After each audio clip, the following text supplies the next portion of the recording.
हूं। आज के वीडियो में हम बात करने वाले हैं एजिथ्रोमाइसिन एंटीबायोटिक के बारे में। दोस्तों, वीडियो की शुरुआत करने से पहले आपको बता दें कि हम लोग लास्ट में बात करने वाले हैं कि आखिर जब हम ज़्यादा एंटीबायोटिक्स लेते हैं तो क्या प्रॉब्लम्स आती है हमारे शरीर में और आखिर क्यों रोका जाता है ज़्यादा एंटीबायोटिक्स लेने से। तो वीडियो को लास्ट तक जरूर देखिएगा। तो चलिए शुरुआत कर लेते हैं आज के इस वीडियो की और देखते हैं कि आखिर एजिथ्रोमाइसिन एंटीबायोटिक्स क्या होता है, इसके यूजेस क्या होते हैं, ब्रांड कौन कौन से होते हैं, साइड इफेक्ट क्या होते हैं, डोज एंड किन मेडिसिन के साथ हमें नहीं लेना चाहिए और क्या स्पेशल प्रिकॉशंस होती हैं ये एजिथ्रोमाइसिन टेबलेट लेने पर। दोस्तों, अगर हम बात करें एजिथ्रोमाइसिन एंटीबायोटिक्स की तो ये 500 mg एंड 250 mg में अवेलेबल होता है, जो कि टैबलेट के रूप में, और बाकी ये सस्पेंशन के फॉर्म में भी आता है।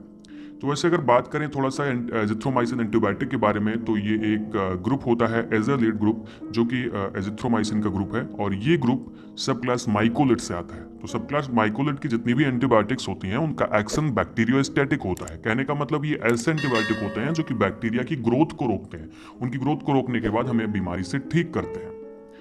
अभी इसके बाद ब्रांड के बारे में बात कर रहे हैं तो दोस्तों, ब्रांड के बारे में मैं आपसे बार बार कहता हूं कि हर जगह पे अलग अलग ब्रांड्स होती हैं, पर हम तब भी कुछ ब्रांड्स के नाम देख लेते हैं, जैसे कि एजिथ्राल नाम से आती है, एजिसिन नाम से आती है, एजीसिप के नाम से भी आती है, एजिलिन एंड एजी 500 के नाम से भी ये मेडिसिन आती है। तो इस तरह से बहुत सारे ब्रांड होते हैं। आपके एरिया में अपने अलग अलग ब्रांड होंगे, आप अपने हिसाब से चूज कर सकते हैं। इसकी जेनेरिक मेडिसिन भी आती है एजिथ्रोमाइसिन 500 के नाम से। अगर हम इसके यूजेस की बात करें तो ये एजिथ्रोमाइसिन ज्यादातर 3 जगहों पे यूज किया जाता है, जैसे कि upper and lower respiratory tract infection में यूज किया जाता है। जैसे कि मान लीजिए कि आपकी नोज में, आपके ट्रैकिया में, मतलब सांस लेने में कोई इन्फेक्शन है तो यूज किया जाएगा। यहाँ तक कि ये फेफड़ों के इन्फेक्शन में भी यूज किया जाता है। आगे मैं डिटेल में बात करूंगा यूजेस के बारे में। दूसरा होता है स्किन और सॉफ्ट टिश्यू, आपके जो इन्फेक्शन होता है वहां पर एजिथ्रोमाइसिन का यूज करते हैं। जैसे स्किन पे कोई इन्फेक्शन हो गया, या सॉफ्ट टिश्यूज में, मतलब माउथ के अंदर में या बॉडी के अंदर में कोई भी टिश्यू के अंदर अगर कोई इन्फेक्शन हो गया तब इसका यूज किया जाता है। इसका यूज हम लोग यूरोजेनाइटल इन्फेक्शन में भी करते हैं। तो अभी डिटेल में थोड़ा सा बात करते हैं। तो सबसे पहली चीज हम कह सकते हैं कि इसका जो यूज होता है वो ईयर के बैक्टीरियल इन्फेक्शन में हम लोग करते हैं। कहने का मतलब खास करके जब मिडिल ईयर में आपके बैक्टीरियल इन्फेक्शन होता है तो कान में स्वेलिंग आ जाती है, जिसको सूजन हो जाती है, पेन होता है और कान बहने लगता है छोटे बच्चों में, और ज़्यादातर देखा गया है कि इसके साथ फीवर भी आ जाता है। तो हम लोग एजिथ्रोमाइसिन का यूज़ करते हैं। तो मतलब ईयर के इन्फेक्शन में इसका यूज किया जाता है। कभी कभी जब हमें कोल्ड हो जाता है, जुकाम हो जाता है, तो जुकाम के साथ में भी ईयर इन्फेक्शन हो जाता है, वहां पर भी इसका यूज किया जाता है। दूसरी बीमारी आती है स्ट्रेप्टोकोकल टॉन्सिलाइटिस। तो टॉन्सिलाइटिस में भी इसका यूज किया जाता है, जिसमें आपके टॉन्सिल्स बढ़ जाते हैं। जब भी आपके बॉडी के अंदर कोई इन्फेक्शन होता है तो उस टाइम पे भी टॉन्सिल्स बढ़ जाते हैं, तो उस कंडीशन में एजिथ्रोमाइसिन यूज किया जाता है उस बीमारी को ट्रीट करने के लिए। दोस्तों, कभी कभी जब कोल्ड बहुत ज़्यादा बढ़ जाता है, जुकाम ज़्यादा बढ़ जाता है और बुखार, उसके साथ में बुखार और गले में खराश बढ़ जाती है, तब एजिथ्रोमाइसिन का यूज किया जाता है। अगला, जैसा कि मैंने आपको बताया था कि फेफड़े के इन्फेक्शन में भी इसका यूज किया जाता है। तो जैसे न्यूमोनिया में हम लोग एजिथ्रोमाइसिन का यूज करते हैं, और न्यूमोनिया में अगर देखा जाए तो खांसी आती है एंड फीवर आपको हो जाता है, खांसी के साथ में बलगम भी आता है, स्पुटम आता है, और सीने में दर्द रहता है, सांस लेने में दिक्कत होती है। तो ये सब प्रॉब्लम अगर हो रही है तो एजिथ्रोमाइसिन का यूज किया जाता है इन द न्यूमोनिया। इसका यूज हम लोग एसटीडीज में भी करते हैं। एसटीडीज का मतलब सेक्सुअली ट्रांसमिटेड डिजीज जितने भी होते हैं उसमें भी हम लोग एजिथ्रोमाइसिन का यूज करते हैं। खास करके फीमेल में अगर यूरिनेशन में बर्निंग प्रॉब्लम आ रही है तो ये एक यूरोजेनाइटल बीमारी होती है जिसमें हम लोग इसका यूज करते हैं। और अगर फीमेल में व्हाइट डिस्चार्ज हो रहा है तो वहां पर भी एजिथ्रोमाइसिन का यूज किया जाता है। दोस्तों, अगर हम बात करें यहाँ पे तो ट्रेवल डायरिया एक बीमारी होती है। ट्रेवल डायरिया में क्या होता है कि जैसे आप ज़्यादा सफ़र करते हैं तो उस टाइम पे आपके पेट में थोड़े से झटके लग सकते हैं, जिससे आपका जो है डाइजेशन खराब हो सकता है और आपको डायरिया की शिकायत आ सकती है। या बैठे बैठे भी कोई भी आपको बाउल इन्फेक्शन हो सकता है जिसकी वजह से डायरिया हो जाती है, तो एजिथ्रोमाइसिन उसके लिए यूज किया जाता है। दोस्तों, कभी कभी इसको मलेरिया में भी यूज किया जाता है क्लोरोक्विन के साथ में, जब भी वो उतनी ज़्यादा बीमारी को ठीक करने में कारगर नहीं होती है। उस टाइम पे जब हमारा मलेरिया थोड़ा हाई होता है उस टाइम पे एजिथ्रोमाइसिन का भी यूज किया जाता है इन द मलेरिया, उसको ट्रीट करने के लिए। तो दोस्तों, ये थे कुछ यूजेस कि कहाँ पे एजिथ्रोमाइसिन का यूज किया जाता है। अभी हम लोग नेक्स्ट बात कर लेते हैं कि अगर हम लोग ज़्यादातर एजिथ्रोमाइसिन यूज करते हैं तो साइड इफेक्ट देखने को क्या मिलेंगे। तो जितने भी एंटीबायोटिक्स होते हैं तो उसमें तो आपको 3 जो है आपको अक्सर दिखाई पड़ेंगे साइड इफेक्ट। उसमें सबसे पहले तो आपको उकाई आ सकती है, नोजिया, वोमिटिंग, डायरिया। ये 3 चीज़ हो सकती है। उकाई आ सकती है, उल्टी आ सकती है, डायरिया की शिकायत हो सकती है।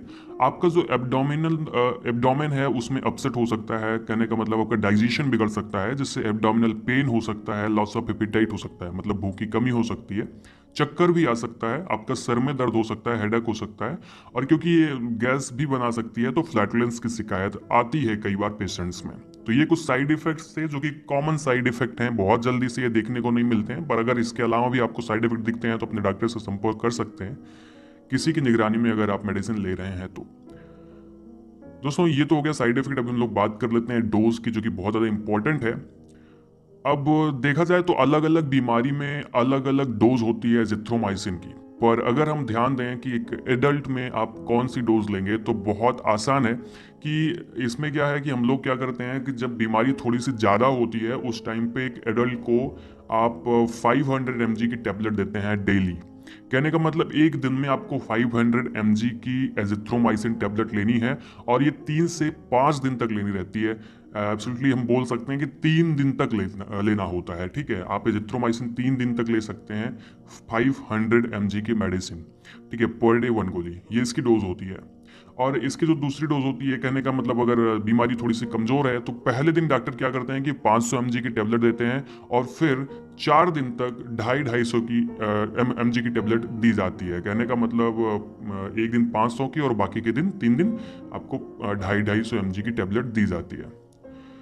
दोस्तों यूरोजेनाइटल जो बीमारीज होती हैं, उस बीमारियों में अगर बीमारी बहुत ज़्यादा बड़ी है तब डॉक्टर करीब 1 ग्राम की मेडिसिन देते हैं एजिथ्रोमाइसिन। बट इसके बारे में मैं आपको बिल्कुल ऐसे नहीं कहूँगा कि आप ले लीजिए। इसको लेने के लिए अगर यूरोजेनाइटल बीमारी है तो डॉक्टर से ज़रूर संपर्क करें, और वहाँ पर डॉक्टर जितना आपको मेडिसिन बोलते हैं वो देख पाएंगे, आपको डायग्नोज कर पाएंगे, उसके बाद वो मेडिसिन देंगे कैलकुलेट करके, तो आप वहाँ से जाके तभी मेडिसिन लें। बाकी एक नॉर्मल आप ले सकते हैं, जिसमें मैंने आपको बताया कि अगर नॉर्मली छोटी मोटी प्रॉब्लम है तो अगर यहाँ पे देखा जाए कि ये मेडिसिन खाना खाने के पहले ली जाती है, खाना खाने के बाद ली जाती है, तो इसके साथ प्रिकॉशंस होता है कि आप इसे खाना खाने के आधे से 1 घंटे पहले ले सकते हैं, अच्छे से काम करती है। और खाना खाने के करीब 2 घंटे बाद इसको आपको लेना होता है।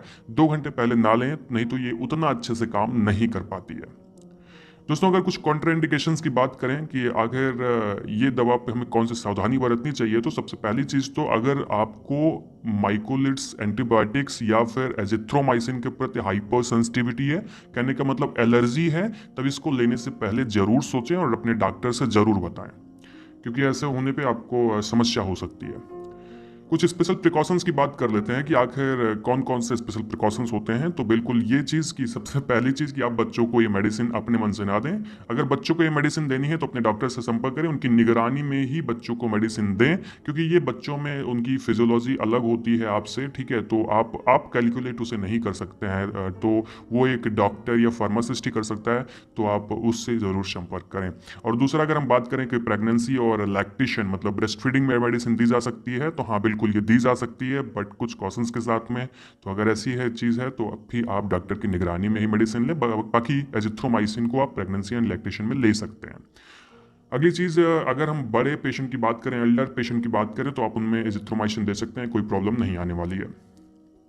अभी हम लोग लास्ट में यहाँ पे बात कर लेते हैं ड्रग इंट्रैक्शंस के बारे में। दोस्तों अगर हम ड्रग इंट्रैक्शन की बात करें कि मतलब ये दवा किसके किसके साथ नहीं लेनी चाहिए, क्या नुकसान हो सकता है, तो सबसे पहली चीज़ कि खाना खाने के तुरंत बाद नहीं लेना चाहिए। जैसे कि मैंने आपको बताया कि खाना खाने के बाद तुरंत बाद लेने से क्या होता है, इसका जो एब्जॉर्प्शन होता है, वो शोषण होता है, वो धीमा पड़ जाता है, जिससे ये उतना अच्छे से काम नहीं कर पाती।